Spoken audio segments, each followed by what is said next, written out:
Hola, estem així en el programa de la Catarsis, així en el local de Caixa Fosca, Merimaclet, per al canal de la Sèquia, i avui tenim un programa super especial perquè, com se'n recordeu, el primer programa que farem de la Catarsis parlarem del tema de la no maternitat i avui anem a retornar a aquest tema, però anem a parlar de moltes més coses que estan envoltant aquesta qüestió, no? No me vaig enrotllar més, jo crec que anem a fer la presentació perquè avui tenim moltes coses a fer i anem a aprofitar el temps a tope.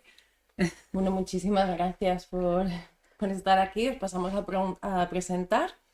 Hoy tenemos con nosotros a Sara Boutaïb Garnier, terapeuta y feminista interseccional, mujer cis europea, afrodescendiente de piel clara, migrante, hija de padre migrante. Cree firmemente que los vínculos nos sostienen, que la ternura es revolucionaria y que todo es mejor con purpurina. No he venido con purpurina. Y después también nos acompaña Marcela López, que se autodefine como antinatalista. Bienvenidos. Muchas gracias.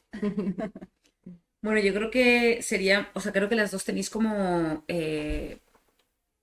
historias y posicionamientos como muy interesantes y antes de a lo mejor como lanzar un tema, a mí me gustaría mucho que compartierais lo que, bueno, ya hemos estado hablando un poco antes y nos habéis contado, vuestras historias personales, ¿no? ¿Qué es lo que os ha llevado a tomar las decisiones que habéis tomado en vuestra vida y al momento en el que estáis ahora, ¿no? De por qué esta es mi opción, mi decisión y mi posicionamiento en la actualidad. Quien quiera. Bueno, a ver, siempre he sido muy curiosa, muy pensativa en cuanto a todo y contemplativa también.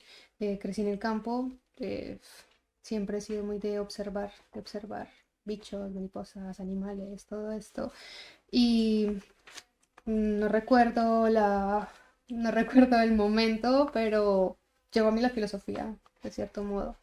Y desde ese entonces me gusta mucho la filosofía, más como el arte de pensar, ¿no? No te voy a hablar de conceptos y de pensadores y eso, porque pues es un camino muy extenso y eso. Y básicamente es por cosas de mi familia, hay cosas que me han dicho que empieza este tema de ser madre o no ser madre. Yo recuerdo jugar con muñecas, recuerdo jugar con mis primos, al papá, a la mamá y toda esa historia, y recuerdo mucho que nos íbamos más como por el lado profesional, de éramos profesionales, no recuerdo mucho de ser la madre ideal, esas cosas, y bueno, no sé, a los 13 14 años me interesa mucho la política. Tengo un tío que le gusta mucho la política y ha sido como mi figura paterna, mi padrino, tío padrino. Y alguna vez me dijo una frase y esa frase se me quedó ahí, que fue el de traer hijos a este mundo es un acto de egoísmo porque partimos desde el yo quiero, del yo necesito. Eso se me quedó muy ahí. Y a través de los años le he dado muchas vueltas a eso, me he informado, pues ya he reflexionado más muchas cosas y pues a experiencias de mi familia que tiene hijos, los que no han querido, amistades que tienen hijos, pues es donde me posiciono ahora en el antinatalismo, no solo por ello, sino por toda la experiencia global que adquiero, que veo y que me ponen ahora en este punto de antinatalista. Sí, es mi turno. Estaba escuchándote y a la vez recordaba cuando he contactado con Clara, ¿no? Cuando anunciaste el programa, me reconocía y era como también pensando en qué medida mi experiencia individual tenía un aporte, y creo que tiene un aporte en el relato, si voy en eso. Me parece que hay pocos espacios donde hablamos justamente de lo que estáis haciendo, poder hablar de un no. Hablábamos un poco antes del no hay una palabra, no existe palabra para definir eso, que es vivir la vida sin reproducirse, sin tener criaturas propias. Decimos no madre, hay muchos términos. Y entonces, viniendo al programa, yo estuve un poco repasando mi historia. Cuando voy a la infancia, obviamente ya creo que estaba eso presente para mí. Nunca me recuerdo teniendo una visión de futuro donde yo me pensé reproduciéndome, teniendo hijas propias. Sí que he jugado con muñecas, me he criado en Francia, Europa, estamos en una cultura también donde hay la familia monógama. Yo tengo un padre, una madre, tengo una familia multicultural, una hermana mayor, entonces es muy normativo eso. Y a la vez, entonces, hubiese sido lo lógico poder visualizarme de esta forma. Pero no me generaba ningún tipo de impacto, solo podía reconocer de mí que no me imaginaba así. Y creciendo ha ido bastante en esta dirección. Hubo momentos de vida donde sí he podido estar en pareja con un varón e imaginar tener hijos. No me molestaba la idea tampoco, pero no iba muy bien conmigo. No sé si me explico. Como un sentir de, bueno, puedo fantasear a eso, a este guión, porque es el guión que yo también he recibido. Y de una forma yo he recibido muchos guiones porque da parte de mi padre, por eso también era interesante, ¿no? En cómo me presento hoy. Mi padre es marroquí, mis abuelos eran campesinos, la familia de mi padre son 11 hermanos, hermanas. Realmente mi abuela parió 13 veces, perdió 2 niñas. Entonces es un otro guión que a mí me ha hecho, he nacido dentro de esta familia, entonces la diversidad, la pluralidad y los modelos ya eran diversos desde pequeña. Mis abuelos, mi abuelo, mi abuela no han tenido la noción europea para mí, psicologizante, vamos a decir, de tener hijos porque les queremos, que ya había amor, obviamente, un afecto.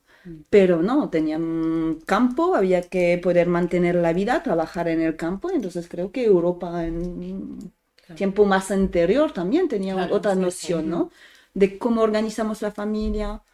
Yo tengo una particularidad también, vengo de una tribu, entonces la noción de los sostenes y los vínculos son diferentes, ¿no? En la crianza no es de esas dos personas son las únicas responsables de esas personitas que se van a criar. Y yo me he pensado un mundo que quizás era mucho más, no sé, horizontal o con diversos lazos. Y creo que eso ha facilitado que pueda imaginarme otro tipo de vida. Y cuando más luego hay cosas muy funcionales para mí, básicas, de aprender a conocerme y decir, es que yo no estoy hecho para esto, físicamente. Lo que requiere y el respeto que tengo hacia la niñez, las necesidades que considero en pequeñas personitas, yo no me siento capaz, equipada, no tengo las ganas de renuncia, que sea, no sé, cosas biológicas, de sueño, del ruido, que corresponden a etapas diferentes del desarrollo, que es legítimo y lo van a tener, pero yo no me veo en la capacidad de acompañar eso o con las ganas.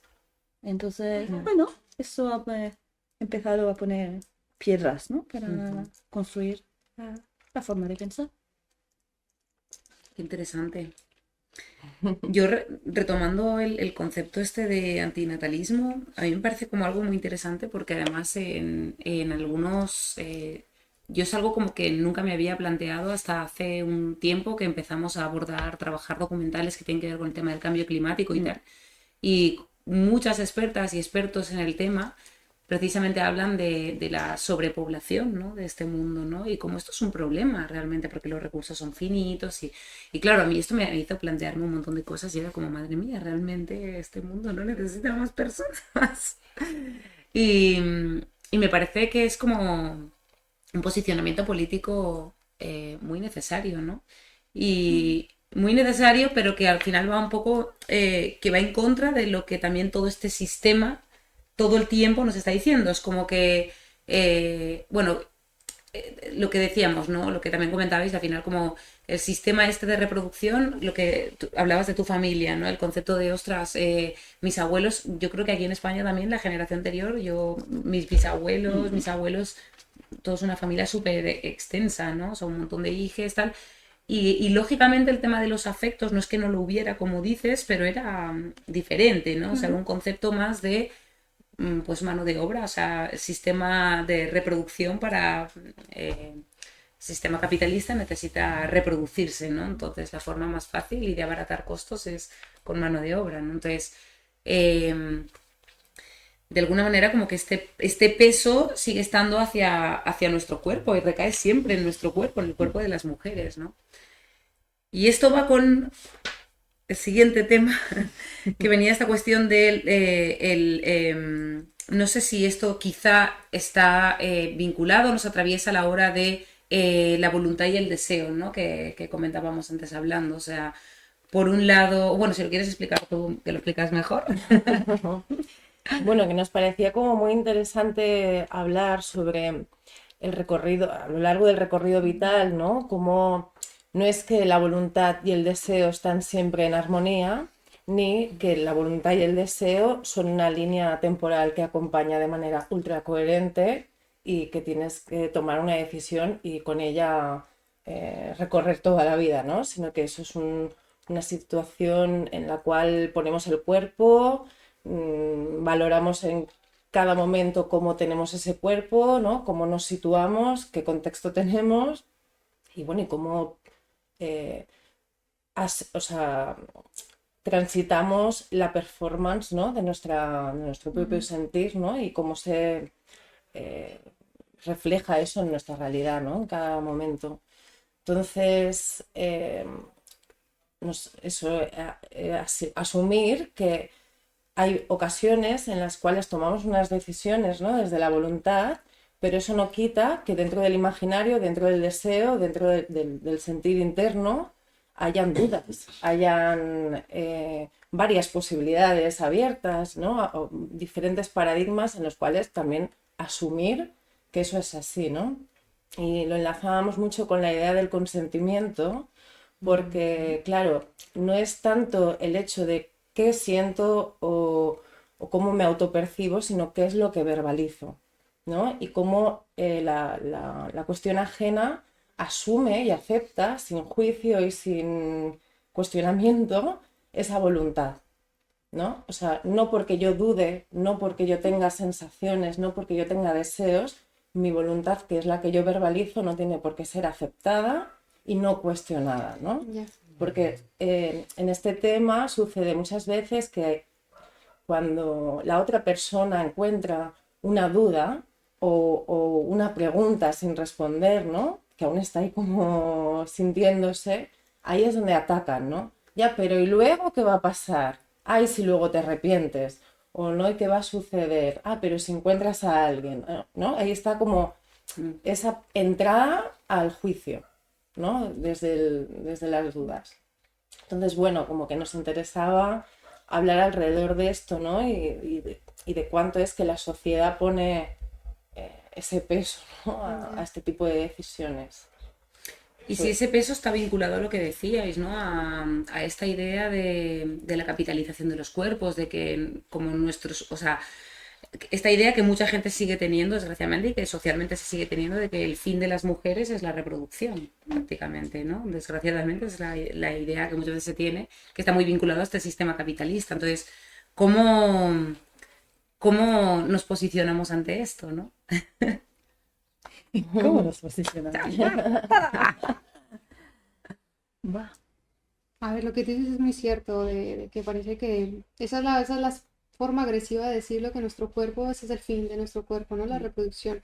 Pero lamentablemente como lo compra la sociedad y como no lo vende el capitalismo, que está muy vinculado con el patriarcado y la maternidad, es la realización como persona, la realización como mujer. O sea, yo he escuchado cantidad de mujeres con demasiada influencia hablar no sé, alguna vez una candidata a un reinado allí en mi país, yo soy de Colombia, la mujer tiene un problema en los ovarios, entonces no puede ser madre. Y entonces hablaba de cómo se veía obstaculizada su realización como mujer, como persona, porque lo más grande de una mujer era ser madre. Y yo decía, jope, o sea, menudas palabras en una persona con tanta influencia, no sé, debería tener un poco más de cuidado al decir, porque vemos muchas personas que nuestra realización como mujer No está pasa por ahí. lejísimos del hecho de ser madre.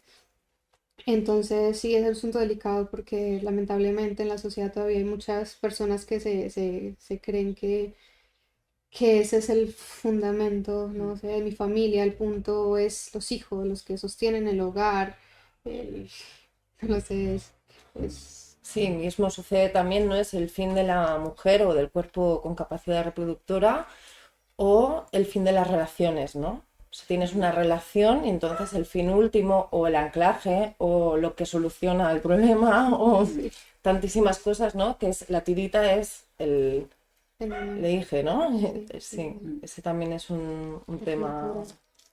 ¿no? Que sucede, ¿no? Que quedas con alguien y te dice, ¿tú quieres tener hijos? ¿No? Es como uno de los temas ahí como que están Sí, en a la ver, mesa, de ¿no? hecho yo en las ocasiones que he tenido citas de estas Tinder por las aplicaciones, siempre lo primero que he preguntado, o sea, de una manera no tan, ¿tú quieres tener hijos? No, no, dentro de la conversación, así como quien no Nada tiene más la llegar. cosa. Sí, no, Vamos a bueno. ver, espárrago. No, no, lo he preguntado no porque Ay, ya piense que con esta persona voy a formalizar una relación y pues no, si quieres tener hijos, no vamos, sino que es como la conciencia que tiene al respecto de tener hijos. Mm, Y entonces me interesa el argumento que tiene otra persona y he llegado a escuchar simplemente como, no, es que a mí sí me interesaría ver qué puedo crear. O es que mis genes son importantes. Y yo digo, wow, o sea, a mí me suena bastante egocéntrico. Es que yo quiero ver un mini yo.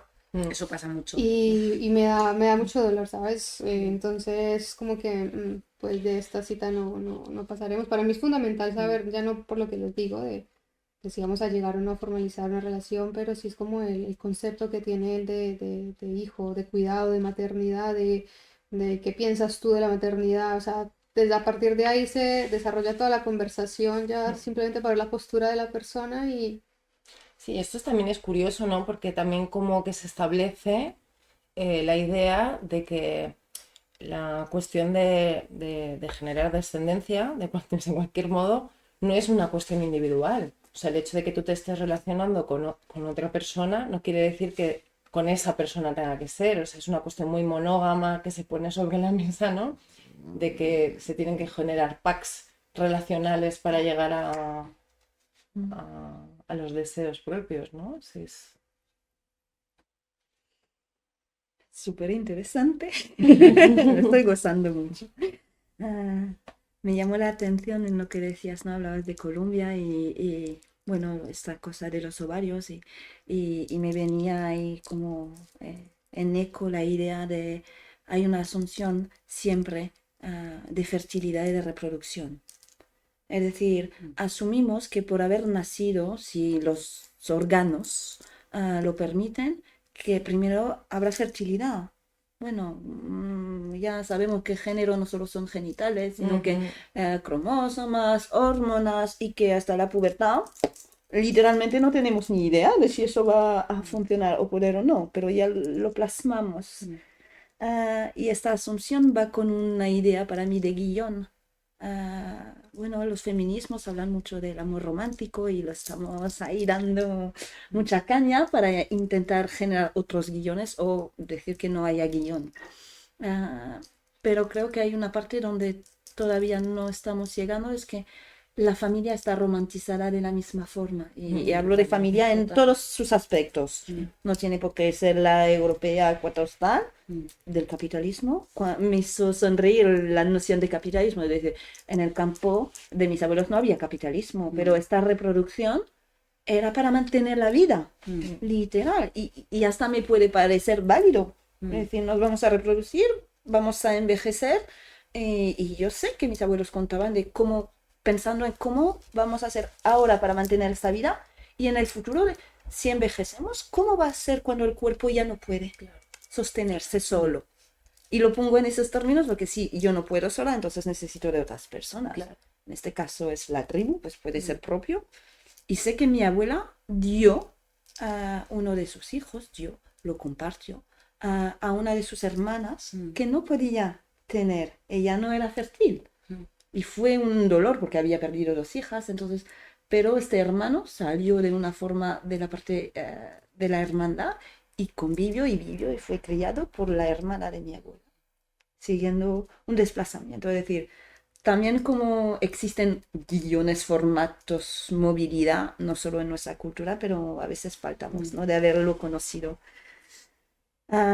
Entonces, ahí llega mi parte individual de decir, uy, pues yo estoy buscando estos guiones y sí que creo que hay un coste yo lo nombro así de, es algo que toca la fibra de cada persona, por eso no es una conversación sin afectos, no puede serlo.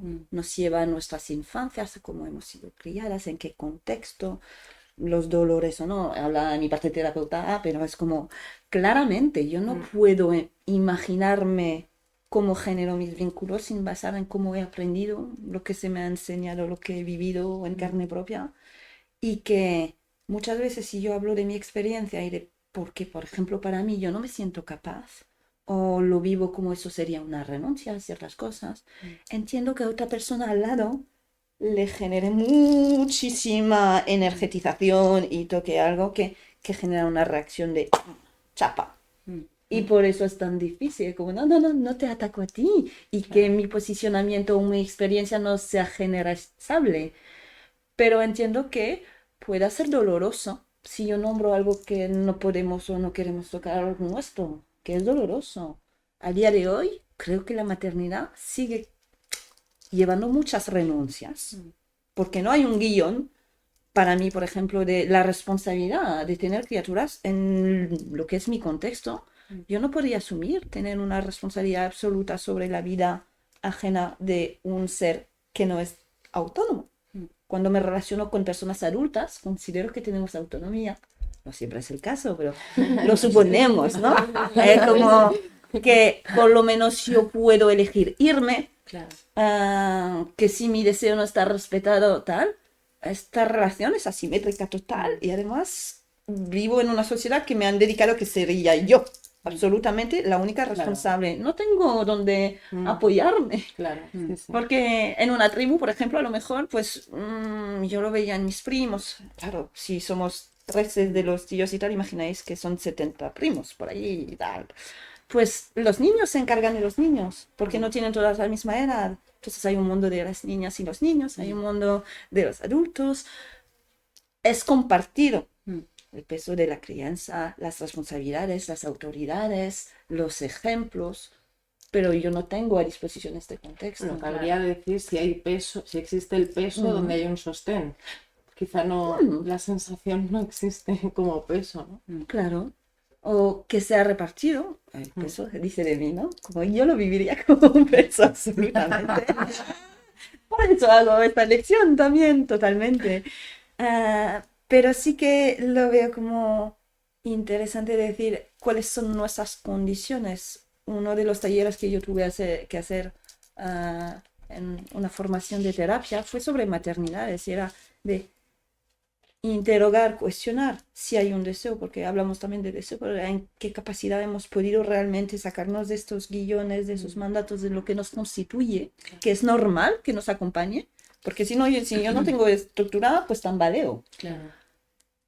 Pero también es como, ¿cómo me invento en algo que no existe si no hay un guión? ¿Cómo me proyecto, me imagino un mundo? O gente que tiene mucha capacidad. Por eso también es como, si yo quito lo que hay sin tener una propuesta de lo que sería, pues genero una crisis.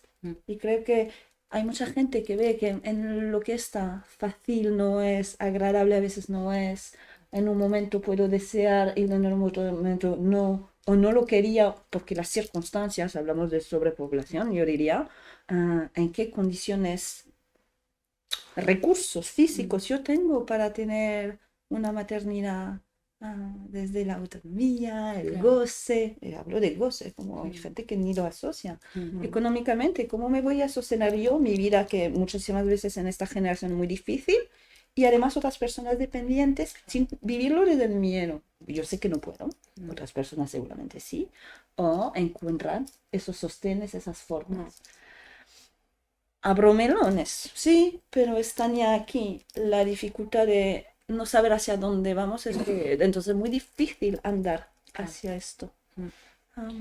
Hablando del tema de la colectividad, ¿no? Se me viene también otro de los temas sobre los cuales me gustaría hablar, que es como desde el tema de la colectividad y de todo este tipo de decisiones pareciera que decidir ser madre o no ser madre nos bifurcara como sociedad, ¿no? Y que nos alejara en el espacio y en el tiempo con una imposibilidad de interacción y de convivencia, ¿no?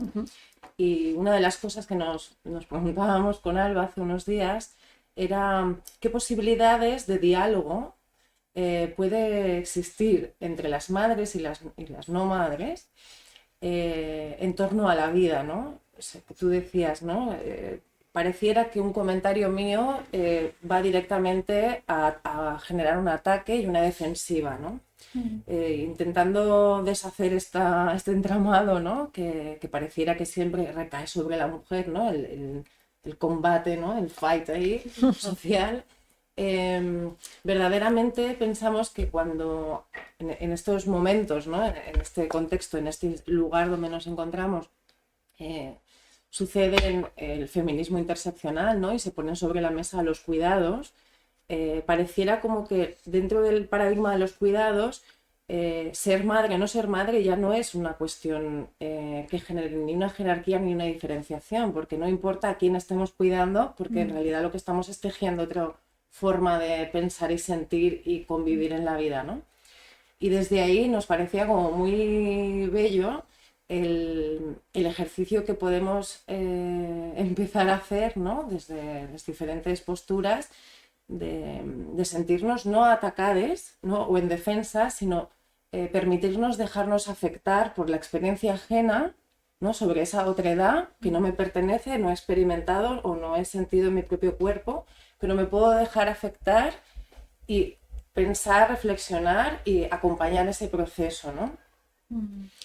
Y claro, desde ahí sí que nos parecía como, claro, sucede mucho, ¿no? Alba y yo decíamos, jolín, qué complicado a veces, ¿no? Hablar desde la maternidad con alguien que no lo es, parecía que no tiene legitimidad para hacerlo, ¿no? O incluso se le dice no, ¿no? O sea, que a veces que eso genera unas distancias y unos quiebres sociales muy grandes, ¿no? Y pareciera que no podemos cohabitar, ¿no? Y cuando desde la perspectiva que tú hablas de la colectividad, de la tribu, de una sociedad mucho más entretejida, pues eso no es posible, ¿no? No se puede dar, porque toda persona cuenta, ¿no? Dentro de ese ecosistema, ¿no? Y bueno, como que qué sensaciones, ¿no? Tenéis al respecto, ¿no? De esta cuestión.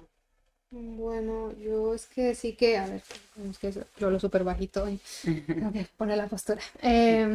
Sí que me he sentido un poco, no sé si el término aplique, pero como marginada un poco con respecto a, porque ya no se trata solo de si podemos hablar de ser madres o no, sino es como dice la compañera, a todo lo que se renuncia, ¿no? Y yo como persona que no tengo hijos, hablar de todas mis vivencias, mis experiencias, mis deseos, que no se ven mm, frenados, obstaculizados por el cuidado de un hijo que está a mi cargo, pues no me he podido sentar a hablar con, o sea, personas de mi misma edad que recién han tenido chiquillos o que están en el proceso de dar a luz.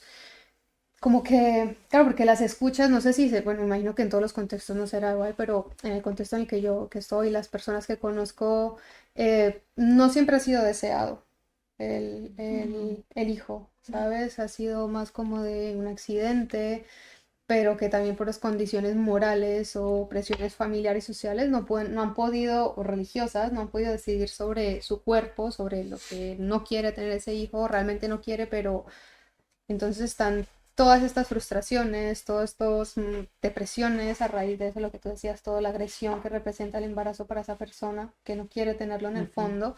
Entonces, claro, es como, vale, yo estoy contigo, te apoyo, pero en escucha, porque Claro. realmente en el momento que yo quiera hablar, darte un consejo o opinión, ya es totalmente, pero ¿cómo me estás diciendo eso? Tú no lo entiendes.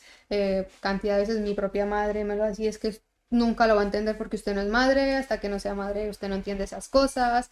Y así un montón de veces, o simplemente que en grupos de amistades que de un día para otro me he dado cuenta que somos enemigas, o enemigas por decirlo así, o que ya no tengo amistad con esa persona simplemente porque mi postura le representa a ella una incomodidad y, o sea, sin saberlo, o sea, es Si no como sabemos de... habitar la incomodidad.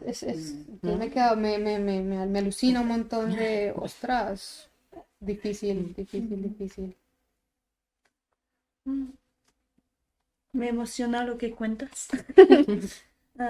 Sí, me parece, me genera algo de tristeza porque lo vivo como que de repente genera soledad. Como si un acto que entiendo que muchas veces además en estos casos no son deseados, entonces que necesitaría de puentes y de conversación y de apapacho, aísle aún más, no poder compartir formas, tal. Yo tengo una experiencia al respecto bastante limpia, diría, como sin dolor, porque creo que ha sido dentro de mi contexto familiar. Al final yo me he criado en una familia muy nuclear, muy aislada o técnicamente muy distanciada físicamente del resto de la familia. Entonces, como mi hermana ha cumplido con todas esas expectativas tradicionales, felizmente bien, era su deseo. Yo estaba muy libre de hacer lo mío y ya se veía venir de todas formas y era como... Ha facilitado que yo no he sentido expectativas propias una acerca, presión. Claro. que creo que no la tenían en particular, pero no solo hay el deseo de la gente que ve que debería ser profesor, puede haber el deseo, no sé, de ir a mis padres, ¿no? De yo quiero ser abuelo. ¿Qué representación, qué guión cada persona se ha tenido de su propia vida que cuenta con que yo juegue mi papel? Claro, sí, sí. Si yo quiero ser abuela, no es una decisión propia, voy a tener que tener a alguien... Habla con la vecina. Comparte. El colectivizar, porque si efectivamente de repente se pone de otro modo, yo puedo tener este puesto cubierto de mi afecto, de con quién estoy, a dónde lo pongo, como, no sé, a ser madrina, padrino, que no tienen que ser de sangre, Claro. volviendo, ¿no? No monogamias, pues no tiene que ser de sangre y no tiene que pasar por mi cuerpo. Y yo sé que entonces, desde esta época, los he visto, los mensajes, voy a tener 37 años, hasta las redes sociales se hacen cargo de decirte la publicidad filtrada para una mujer entre 25 y, no sé, 40 años o la menopausia, diría yo, va enfocada a, ¿cómo que no te quieres reproducir? ¿De dónde está eso? Y yo es verdad que lo tengo, esto no me representa dificultad. He perdido amistades, se han alejado porque el modo de vida en que vivimos hace que al estar a cargo de una criatura, de tener que adaptar sus tiempos a las actividades y las necesidades en una sociedad que les recae, pues han tenido que hacer nuevas amistades de personas que estaban en la misma situación. Algunos espacios no eran adaptados, otros también de decir, pues a lo mejor si yo estoy en una situación donde no quiero hacer esos cambios en mi vida de relación con personas pequeñitas, pues entonces habito espacios de más libres para adultos, pero no nos encontramos tan fácilmente. Sí, total. Entonces creo que hay una parte que es hasta dónde nos aislamos porque no somos capaces de conversar y cosas de la estructura. Lo de la cita es muy gracioso porque cada vez ahora se va a ir viendo más, también porque la maternidad no solo es cuando son muy, muy pequeños, pero adelantamos en mi vida y tal y me encuentro con alguien. Yo no quería tener hijas, pero las personas que me voy a encontrar seguramente han tenido vida antes que yo y pueden que tengan una criatura por allá. Entonces, ¿cómo se maneja este encuentro? Y si yo no quiero tener esta parte, ¿cómo se negocia? A veces es complicadísimo. Yo lo he visto en terapia de pareja, de decir, claro, la noción de familia recompuesta es interesante también, porque hay como dos familias que generan una nueva. Entonces jugamos, ¿no?, con nuevos constructos. Y también veo personas que como, porque no hablamos de lo difícil que es, o es tan difícil poder nombrarlo, que faltan del apoyo de personas que no tienen, pero pueden ser la tía perfecta. Yo soy una tía fantástica. No quiero ser madre, pero soy una muy buena tía. La cosa es que, claro, luego puedo cambiar un pañal, no tengo problema, pero te devuelvo tu criatura porque no me la quiero llevar. Claro. Pero el cansancio, el aislamiento, yo pienso en la migración también, que es muchas veces algo que quita, por ejemplo, de vínculos previos, si los hay, porque tampoco la derromantización de la familia es que no todas tenemos una familia feliz, agradable, que está para recogernos y dar apoyo o tal. El modelo español todavía hay poca movilidad, entonces hay cercanía física. que no dice que los vínculos Claro. están súper, pero por lo menos hay una proximidad física. Pero veo Francia, la gente está muy dispersa, es lógico de la movilidad. Entonces también genera que las amistades tienen otro peso, Claro. tener tías, tíos que son de apoyo. Creo que hay una transformación en nuestro modelo y que estamos intentando actualizar, tirando por allá. Sí, a mí esto me parece muy interesante porque es curioso que en absolutamente todos los programas que hemos hecho, da igual la temática que abordáramos, siempre hay algo en común en todos y es la necesidad urgente de la colectividad. Sea cual sea tu situación vital en ese momento, como que una demanda es muy fuerte porque por un lado es algo que todas tenemos súper presente, sabemos que es absolutamente necesario para el sostenimiento de la vida, sea como sea, o sea, el sostenimiento de la vida en todos sus ámbitos, desde que nacemos hasta que morimos, es decir, cuando somos abuelitos necesitamos Claro que sí. de los cuidados también, ¿no? Entonces, sabemos que la única manera de poder sostener la vida es la colectividad. Entonces, es curioso que es algo que tenemos súper claro, que intentamos y que trabajamos y luchamos para eso, pero inevitablemente vivimos en un sistema súper individualista, ¿no? Y que es súper difícil al final llegar a eso y que es una demanda que sigue estando ahí y una necesidad brutal que sigue estando ahí porque siempre sale ese tema, ¿no? Como, ¿qué carencia hay? ¿Cuál es la mayor carencia en todo este proceso? La falta de colectividad. Pese a que la intentamos crear y que vamos generando nuestras tribus y yo creo que hay como pasos, pero inevitablemente también es como más dificultoso. Sí que hay espacios, hay lugares, hay territorios donde eso sigue resistiendo, yo creo que eso es importante. Sobre todo, creo que en los espacios más pequeños, en los pueblos, creo que es donde eso más se ve, pero en las ciudades yo creo que es muy complejo y por barrios creo que sí se está logrando, pero es muy curioso que este tema en todos los procesos yo creo que siempre está ahí, ¿no?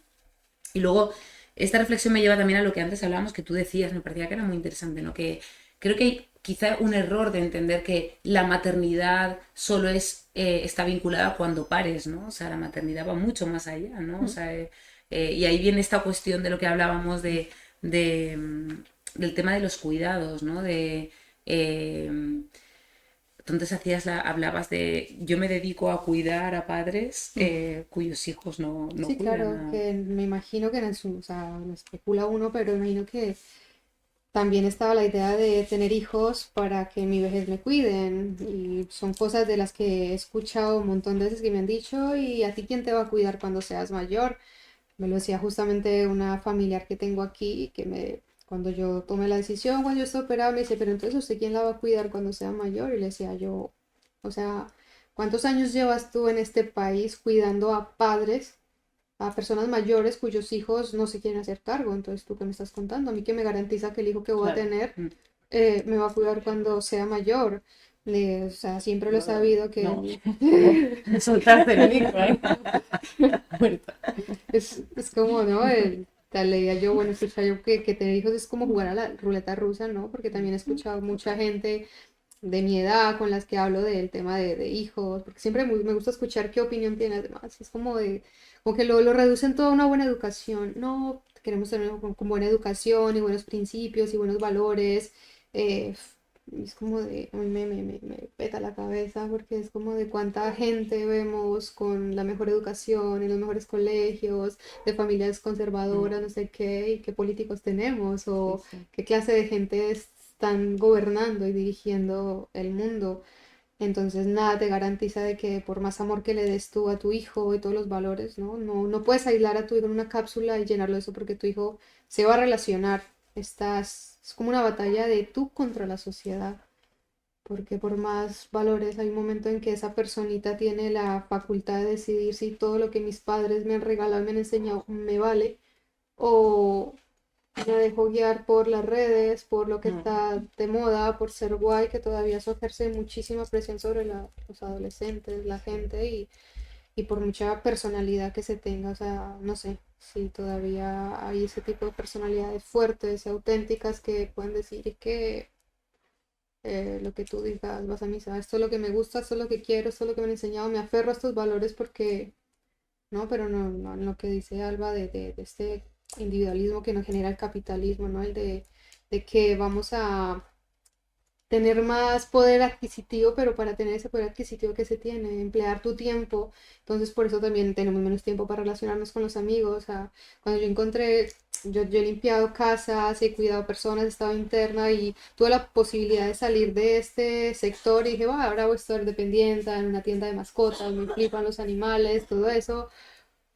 40 horas, jornada partida. Salía a las 7 de mi casa, 7 de la mañana de mi casa y llegaba a las 10 de la noche a mi casa. ¿En qué momento hago yo? O sea, porque hay hora de partido, pero en ese, o sea, no me da tiempo de ir a mi casa a comer, no. Tengo que darme el sitio para comer bien y poder descansar. Es como de, o sea, sí, 40 horas de mi vida aquí para que otra persona se enriquezca, para yo tener con qué subsistir. O sea, y son todas esas cosas que tú dices, que no me da la capacidad para traer otra. O sea, son tantas de las cosas que me hace pensar en un hijo y veo a compañeras que tienen hijos y que se quejan de, joder, estoy aquí trabajando y mi hija me cuestiona porque no estoy con ella, pero aún así no se atreve a pedir un permiso o a, qué sé yo, a tomarse una baja en condiciones si está mala porque necesita descansar y no, porque tiene que rendir cuentas, porque tiene que estar allí, es como esa contradicción de ¿y qué le estás enseñando a tu hija? O sea, le estás enseñando a tu hija que ante todo un trabajo de mierda, antes de reducir costos, de, no sé, adoptar un estilo de vida que no dependa de consumir tanto. Yo creo que también parte de la colectividad que necesitamos en estos lugares que dices tú que se ven es porque están alejados de esta sociedad tan consumista que te dice que para estar bien tienes que gastar y consumir y comprar y esto y ir a tales lugares para tomarse las fotos y lo que sea. O sea, estas personas me imagino que han entendido parte de que lo importante es tener quien me apoye realmente, que más que unos zapatos X o estar en X lugar comiendo un plato, no lo sé. Pero todo esto, o sea, cuando pienso en todo esto es cuando me dice y me reafirmo en mi decisión de no traer hijos a este mundo, ya no porque tenga o no la capacidad de tenerlos, sino porque no quiero traer, que esa es la posición del antinatalismo, no quiero traer a que sufran. Bueno, es una posición muy interesante de y con la persona que más hablo de eso es con mi hermano tiene 21 años, 22 años, no sé cuántos años tiene mi hermanito. Por ahí. Está por ahí. Pero es con la persona que más habla de este tema porque estamos siempre debatiendo de por qué traer hijos al mundo. Entonces él habla de que es posible. Bueno, tenemos ahí el debate. Y yo, es que si tú me dices, o sea, básicamente les hago la pregunta siempre, dame 3 argumentos no egocéntricos para traer un niño a este mundo. Y no tienen que decir, pero te pueden dar 1000 razones para no traerlos. Entonces hablamos a ver, la vida es muy bella y con muchas personas, es que la vida es bellísima. Yo sí, claro, pero si tú traes a una persona a este mundo a que goce de un amanecer, de un atardecer, de la comida rica, del sexo, de los abrazos, de lo bello de la vida, también le puedes regalar el tener que ver morir a su padre de X manera o vivir con una enfermedad. O sea, te compensa traer a una persona a que viva estas cosas, pero también le vas a dar esto, o sea, que no, porque parece que ese sesgo optimista está ahí de que vale, es que sí, aquí al lado, en el barrio de al lado, los niños se mueren de hambre, pero mi hijo no se va a morir de hambre, o los niños de allí se están muriendo por X enfermedad o lo que sea, pero al mío no le va a pasar esto, o la gente en ese país vive de tal modo, pero aquí no, entonces, no sé. Y ahí me puedo poner algo. Interesante. A mí esto que comentas en verdad me estaba llevando a lo que cuando decías lo de el tema o sea, de los cuidados, ¿no? Y de que muchas, claro, hay el concepto de que el día de mañana mis hijos me cuidarán y tal, como que yo también me estoy trabajando esta cuestión de que realmente yo no quiero que mis hijos me cuiden el día de mañana, ¿no? O sea, también yo creo que puede ser importante el decir, no, yo no quiero que recaiga esa responsabilidad en ellos, necesariamente. O sea, si es opción de vida, que también hoy en día decir esta opción de vida, ¿qué opción de vida no está manifestada o influenciada por lo que nos han educado el mundo en el que vivimos, ¿no? Pero, no sé, hablábamos así y decía, hasta para mí el ideal de cómo a mí me gustaría envejecer y ejercer los cuidados sería con mis amigas, yéndonos a hacer una casa de retiro y entre todas cuidarnos, o sea, eso sería el ideal, ¿no? De mi vida, más que sean mis propios hijos los que me tienen que cuidar, ¿no? Sí, también es un ejercicio de responsabilidad liberar, ¿no? A la descendencia de esa responsabilidad impuesta que puede ser o no deseada, ¿no? Claro, y es generar que- otro tipo de vínculos Mm. que den esas opciones a elegir, ¿no? Claro, Sí, es sí. como desarraigar el sentimiento de deuda que se tiene Ujú. y como de te he dado mi vida, Exacto, sí. te he dado estudios, bueno, he hecho todo por ti, te he dado Claro. todo y tú me pagas de este modo, ¿no? Desde el Mm, momento que te liberas de eso, pues ya sabes que tu hijo en algún momento, mm. Y eso es algo que nos cuesta mucho, ¿no? O sea, es como que el mentalizarnos y trabajar como que la no pertenencia, o sea, ningún ser humano nos pertenece, ¿no? Y esta cosa es, un tema bastante como difícil de digerir en realidad, ¿no? También nos lo ponen muy difícil. Mm, Como nos encuentro muy responsables, si voy en el tema de haciéndonos cargo de muchas cosas. Quizás de caer en un poco esta versión individualista de deberíamos tener nosotras todas las respuestas y no sé qué, como, jolín, ya con todas las dificultades que nos vienen, la capacidad que estamos poniendo a intentar repensarlo y que efectivamente, como, ok, no hay ninguna, a día de hoy no existe ninguna estructura que propone ya un cuidado digno de la vejez. No hay. nada. Claro. Lo que existe es bastante indigno. Sí. Lo hemos visto además durante el Mm. COVID. Mm. El modelo suele ser residencias de personas mayores, es decir, cómo vivimos la dependencia, porque también la dependencia está asociada a la vejez, no tiene por qué. Mm. Yo con 22 años me bloqueé la espalda, estaba bastante dependiente, como mi vida. Por eso la idea de cuidados es como interesante de la misma forma. Los cuidados están en muchísimas formas y en todos los vínculos. Ujú. Pero todavía le tenemos muy poco valor o un valor doméstico. Difícilmente le tenemos un valor político. Sí que lo intentamos articular, pero esté Es limitado. todo muy teórico aún, pero Sí, realmente falta de sí. estar aterrizado y que en gran parte también, bueno, hay una realidad. Esas tareas a nivel de género están todavía encargadas por una parte sola de la humanidad, Mm. entre quién está dependiente o no, y este peso, y peso porque lo mismo, si cojo unas cuantas tareas, unas tantas necesidades y lo reparto en una red bien sólida y bien dispensa, se equilibra. Cuando una persona no puede, pues la estructura no tambalea, pero no la tenemos de momento, aquella estructura Mm. de cómo lo pensamos. Y yo me veo y digo, estoy rodeada de personas que no tienen criaturas. Es decir, somos muchas. Primero, no es tan residual. Mm.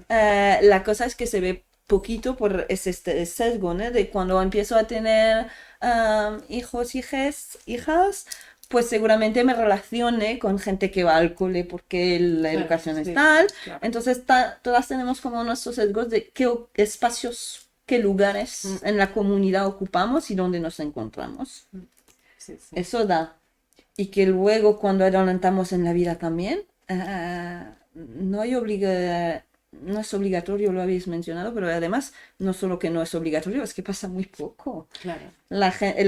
Los cuidados o el mantenimiento de la vida, o vamos a hablar si es de salud o si es de afecto, ya están divididos de formas muy arbitrarias según quién es pudiente y quién no. Las desigualdades son terribles también ahí.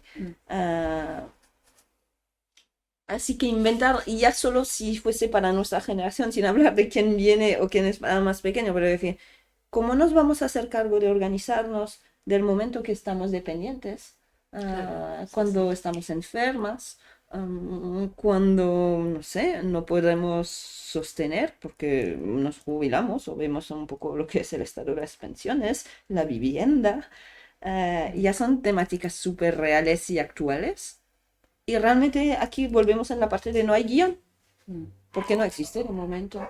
Viviendas colectivizadas Claro, sí, sí. entre las amigas, pero vivimos entre las amigas, ¿no? Vamos viviendo entre las parejas. Mm. Esta generación empieza a cohabitar entre personas por necesidad, Mm. con bastante alta dificultad cuando puede permitírselo. Sí. Tengo la sensación de trabajo y a la vez me digo, pero estamos hablando entre personas que aquí creo que somos todas, tenemos ya autonomía y somos proveedoras. Mm. La cosa es, ¿qué va a pasar con todas esas vidas que no proveen cuidados? para no señalar, estoy señalando claramente, pero para no señalar, esas vidas que no proveen cuidados y que viven a raíz de los cuidados que se le aportan. Total. No sé si conocéis a Almudena Hernando, ¿os suena? Es una investigadora, profe de la Complutense, que trabaja, me parece, en prehistoria. Ella tiene un libro que se llama La fantasía de la individualidad, si recuerdo bien, y va desarrollando como una teoría sobre identidades, hablando del género. Como ella trabaja prehistoria, es súper interesante porque desmonta también un poco esas nociones de los géneros, cómo se han construido, sus funciones. Etc. Lo interesante de eso es que habla de una identidad individual y una identidad relacional, como lo va teorizando. Que la relacional, pues nosotros sí la parte usamos, ¿no? Es la parte de los cuidados, de los vínculos y tal. Y que el mundo capitalista sería también ha desarrollado esta noción de individualismo. Por género a grandes rasgos, a género masculino, pues habría llegado a este individualismo. Pero para eso funcionar en nuestra sociedad actual, sería algo como, esta identidad solo es posible porque hay otra persona que está Total.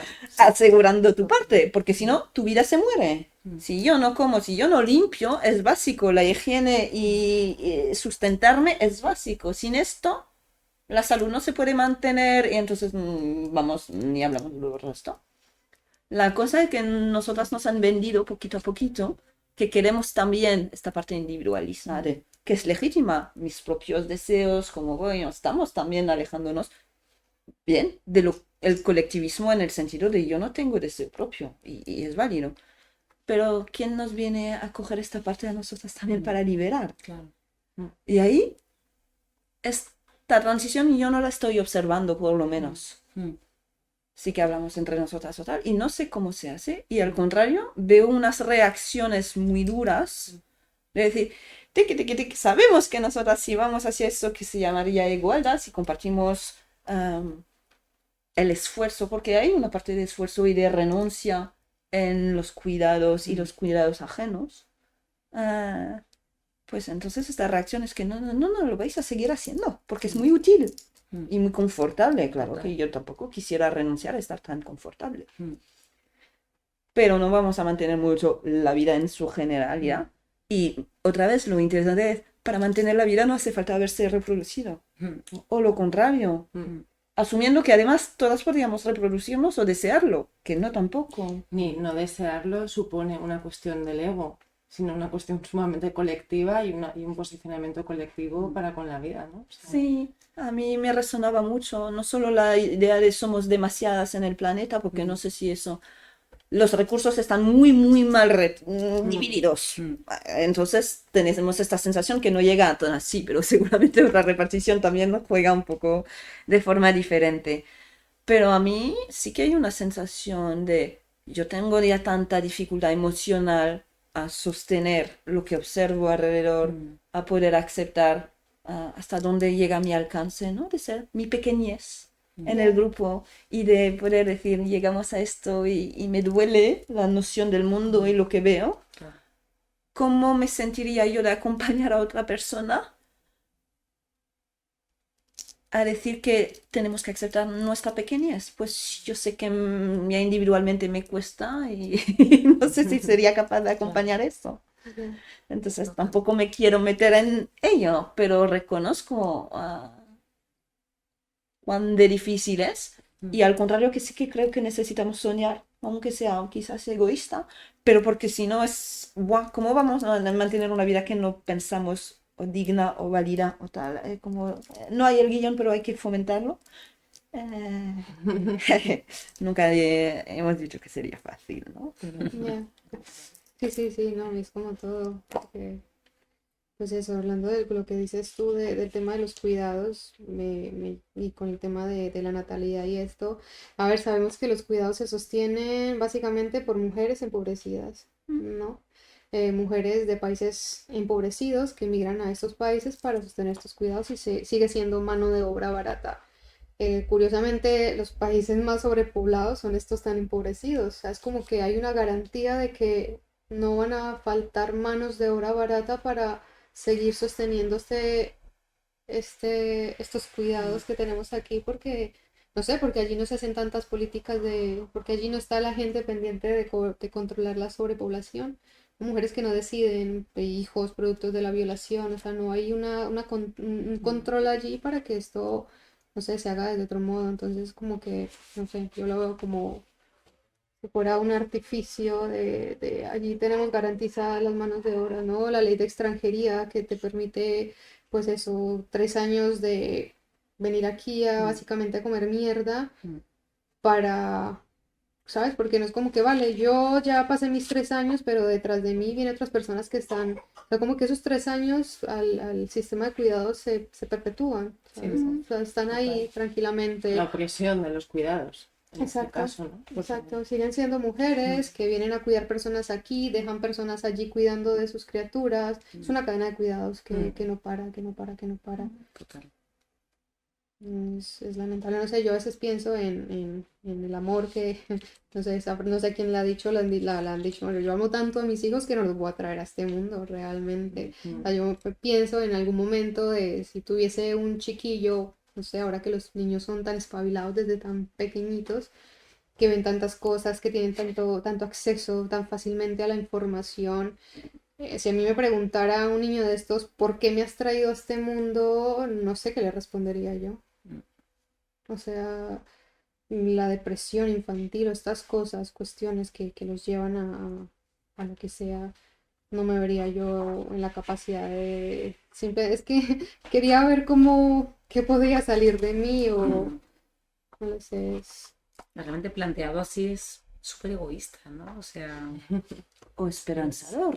sí, yo me acuerdo que este planteamiento me lo hacía yo muchas veces, porque bueno, mis dos hijas llegaron de sorpresa a este mundo y yo me lo hacía muchas veces, lo hablaba con mis amigas, ¿no? Con Moni lo hablaba mucho en plan de, tía, es que realmente yo no sé por qué quiero traer hijos a este mundo, ¿no? O sea, y claro, y ella al final un poco me decía, bueno, también este mundo está falto, muy falto de buenas personas, ¿no? De gente que haga bien para este mundo. Claro. Entonces, es un acto político también criar a seres humanos que sean buenas personas. Criar a seres humanos que tengan una visión, una mentalidad diferente y ganas de hacer algo de verdad a este mundo que cambie las cosas y que sea para mejor, ¿no? Y claro, yo, un poco como mi mentalidad de crianza es como por aquí tiene que ir la cosa, ¿no? O sea, creo que es un acto político lograr que hayan personas buenas en este mundo, porque realmente creo que están con mucha carencia de esto, ¿no? Entonces, visto así puede ser como muy, muy necesario y muy esperanzador, porque si no realmente es como... Revolucionario. y revolucionario, sí, o sea... Yo creo que lo es en parte. Decías eso, hablamos de cuidados y yo pensaba algo que leí recién sobre la política francesa hacia sus territorios que tiene ex colonias pero que siguen siendo francesas. Y en los 70 había políticas que no son muy conocidas de esterilización forzada hacia esas poblaciones.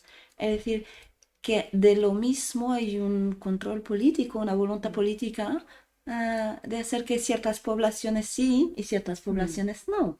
Que se reproduzcan. Sí, y ahí me gusta la parte esperanzadora, porque es como decir, las dos cosas cohabitan.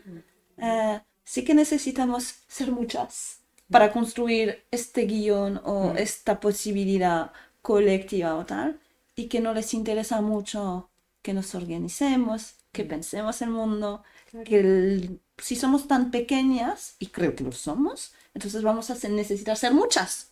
Sí. La dificultad es cómo llegamos a ser muchas y estar bien y podernos ofrecer algo digno, agradable, de goce, una opción que, bueno, que va en contra de lo que se nos ofrece más fácilmente. Tenemos que ir cerrando ya. Yo sé que tú tienes un par de libros que has traído para mostrar, si te apetece. Bueno, lo mismo. A mí, cuando estuve reflexionando un poco para mí, que no encontraba justamente discursos o tal sobre eso, me encontré con este libro. Ay, no quiero ser mamá. Creo que la ilustradora es francesa, porque existe en francés también. Y realmente habla de su recorrido en cómo descubre al principio piensa que quiere tener hijas y luego descubre que no y todas las pegas, lo que estamos hablando de los discursos, como te intentan convencer o tal. Y esto es chiquitín, pero ya el título me dejaba descolocada y interesada por la propuesta, que es de abortos felices, que parecen dos términos que no van juntos. ¿Cómo se podría hacer feliz un aborto? ¿No? Es una narrativa que ya no existe. En sí estamos pensando que hay una pérdida o que va a ser vivir violencias, en algo que reivindicamos como un derecho a poder tener la vida que deseamos, como la planteamos y como la deseamos en algunas partes. Entonces me parecía como, ok, es que era espacios también por inventar, donde nos han vendido que tenía que ser doloroso, difícil y que quizás puede ser de otro modo. Sí, aperturas a otros imaginarios. Total. Interesante. Bueno, yo creo que daría esto aquí, yo estaría hablando 1000 horas más, porque además se han quedado un montón de temas que teníamos como... O sea, más estuve hablando cosas y como que me salían más cosas, más dudas. Yo creo que a lo mejor como reflexión final, que tú lo comentabas, ¿no? Y creo que es importante esto, que lo tengamos presente, que siempre estos planteamientos, estas reflexiones, estas dudas, estas cuestiones que ponemos sobre la mesa, que son súper necesarias que se hablen, siempre parten desde nosotras, ¿no?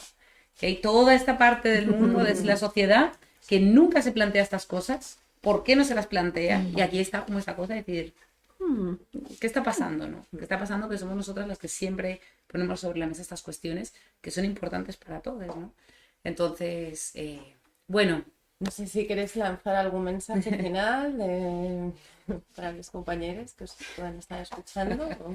No sé, siempre la pregunta, a ver, el tema de tener hijos o no, que es mi postura, es como desde ese deseo de reproducirse, de dónde viene, es realmente tuyo. O sea, la invitación es a que intentes quitarte todo tipo de presión, tanta publicidad, tanta cosa de realización, de cómo llegar, pero que pienses en lo que implica traer una vida, tanto del lado positivo, lo que le quiero, las cosas bellas como las cosas que también de manera intrínseca están ahí. Y es desde donde viene ese deseo innato de ser madre, si es realmente una cuestión o es simplemente el instinto animal que lo tenemos ahí y ya está. O sea, porque me da la sensación de que hacer caso a este instinto es como de darle fundamento a eres mujer, tu objetivo es reproducirte y ese es tu papel.